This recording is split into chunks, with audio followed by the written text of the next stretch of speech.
All right, so I'm hiding out in the car because my daughter's asleep. I wanted to talk a little bit about what went on with the bees. I got a little bit of film, but it was at dusk and it's very Blair Witch. I can't manipulate it with gloves, especially these. The Jungle website, when they sent me the full beekeeper's kit, neglected to send any gloves. I don't know if they were offered, not offered, but regardless, there were no gloves. So I used these. Do not use these.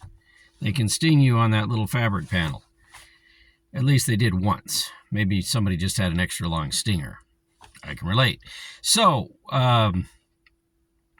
it was working a lot like you see on YouTube University. I was smoking the bees, but it was too dark for me to really see how the smoke was working, and I didn't realize that when I started getting a little panicky about it and puff, puff, puff, puff, puff, because I was thinking like lighting a fire. You want to get a bunch of air in there because I thought it was going out. When really what you want to do is let it smolder, because then smoke builds up in that little smoker, so that when you do give it a puff, out comes a puff of smoke. So when I didn't seem to be getting any effect from the smoker, I'm puff, puff, puff, puff, puff, puff, puff, puff, puff, puff, puff, and not getting anything. It was windy as well. I should have just bagged the whole idea in the wind. I don't know. I mean, the smoke's going to dissipate the wind. It's going to confuse the bees because their little smellers aren't working right either in the wind. So they were they weren't swarming like angry, but they were on my fingers like, what the hell are you doing? And it worked pretty good. But the problem is that I didn't ever see in anybody else's videos, those bees were incredibly sticky. Like, I don't think it was just their little bee feet hanging on. Almost like the wax that they were building their beehive with is physically sticking them to my gloves, and I had a little bee brush, and it's sticking to there, and I'd shake my hand, and I'd shake and it wouldn't shake them off me. I mean, I wasn't like trying to get rid of them, because I was just trying to gently encourage them into the box, but I just had this, teeming pile of bees on my hand, which was kind of a cool feeling, like, well, until one of them actually stung me. But the little buzz, especially as they started not necessarily get mad, but like, what are you doing? What are you doing? What are you doing? So I, once I actually got stung, I'm like, okay, they're all over my hands, and these gloves are clearly not going to protect me. I need to politely excuse myself. So I did. Got down off the truck, off the pallets, and off the ladder, and down to the ground. And I'm smoking myself out. I'm puffing all over my little get up here. And I went for a walk around the block to try to lose these bees, because they weren't giving up. They were climbing all over my veil. Not a lot of them. It's like I need to go back to Bee YouTube University, because there's lots of things I don't know about bees. As far as I understand it, in a swarm, for the most part, they're going to be female bees, because they're the productive honey-making bees. You're not going to have as many drones. You're not going to have as many attack dogs. But they've had a month up in that tree. So they sent some attack dogs, but not that many. I mean, like, as I'm walking around the block, I think, based on the buzz and where they were, buzz, buzz, buzz, buzz, buzz, that I probably had 6 of them. So they signed that, I was not much of a threat to them. 6 bees was going to handle this big old beast. So, but I couldn't get them to leave my suit, and I didn't want to track any bees into the house. So now this morning I want to take a peek at them. Now, I'm not very bright. If I was, I'd just go back to bed and not worry about it till morning when I got good light, because I already know they're attracted to this thing. So I'm not wearing this thing, but I thought maybe I could point it from some other direction so I can kind of see what's going on. Especially be helpful because I'll be able to see the smoke and see how well the smoke's working for smoking on them. But the biggest problem with getting those bees out of that tree, they're glued to the tree. They glued themselves in, like those, protesters with the glue on their hands on the sidewalk. That's what the bees did. So shaken the branch.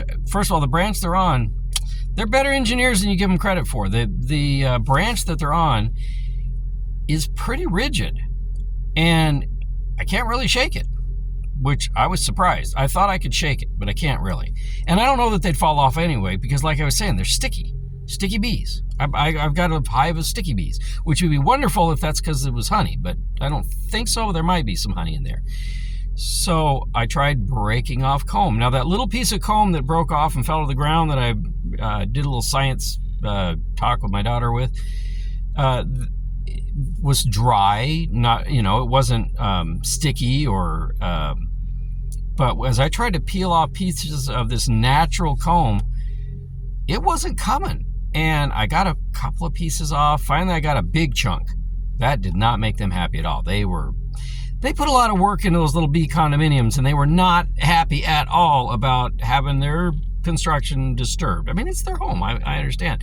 But I put in the big old farm truck, put in some pallets, put in a ridiculously lot of labor in getting a jury-rigged ladder to put the bee box, which is kind of precariously posed on top of there at the moment. So, but it's right there. Like if they keep building their hive, it's going to build into the box with where it is. But I'd have to firm up everything. I mean, maybe that's an option. I don't know.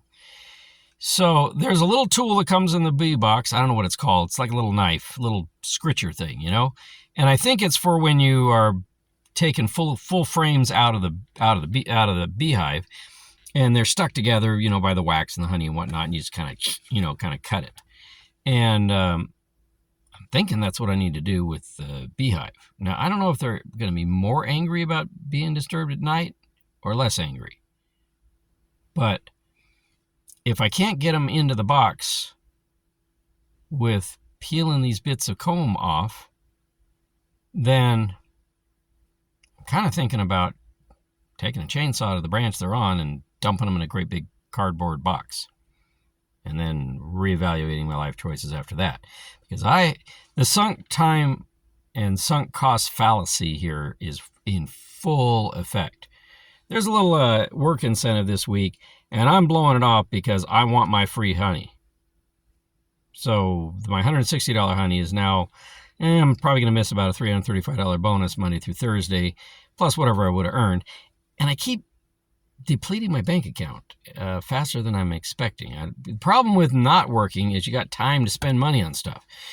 So I think I've decided that I'm just going to take a peek at the bees, because half the point of this exercise is to film this, and I can't film anything at night. And I mean, if somehow night's better, nothing I've from my YouTube classes on beekeeping suggests that disturbing bees at night is somehow better, like they're sleeping or whatever. Now, moving, if you've got a bee box and they're happily living in the box, apparently moving them at night's a good idea because the bees aren't out and about, and so you get all of them. Fred that's always late coming home to supper, he's in the box. So that's why you move them at night. But nothing I've seen online from people that remove swarms, pest control type people or hobbyists or whatever, suggests, hey, I'm going to go see my girls tonight because they're sleeping and I can do some hive maintenance. No, I think they get a little nervous at night because they can't fly. They navigate using the sun, apparently. They're like the opposite of bats.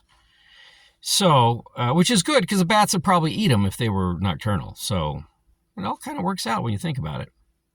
So anyway, I'm geared up in some Buff Stuff merchandise from Buff's Garage. It's always been lucky for me. And I'm going to go up there and I'm going to take a peek and just hope that I don't make it worse. Oh, exit plan. It's always good to have an exit plan. So here's my exit plan this time. So I don't have to walk around the block. And what's weird, I live in a great little neighborhood because the neighbors had to wonder because they were out and about. It was nice out. I'm walking around the block with a little puffin smoker can, smoking the hell out of myself, dressed in beekeeper gear. Nobody was panicking like, oh shit, there's there's bees, but bees, hide from the bees. They were like, they just ignored me basically. And so I'm kind of the, Vato Loco Blanco of the neighborhood. So maybe that's it. But but my plan this time is, if I attract some attention, unwanted attention, I think I got to leave the smoker at home because I don't want to smoke out the car. I'm going to jump in the car, carefully close the door so don't smash the little bees, with the theory being that if I got some Klingons, the Klingons will go with me. And I'm going to relocate the Klingons because those are going to be the aggressive ones who know who I am and what I smell like. So I'm going to go somewhere else. I don't know, probably a quick trip. There's always a quick trip. And walk around and shake myself out and get rid of any and all bees and then come home. That way I'm not tracking any in the house either. So that's my plan. Probably not a great plan, but a lot of this hasn't been planned all that well, as you can probably tell.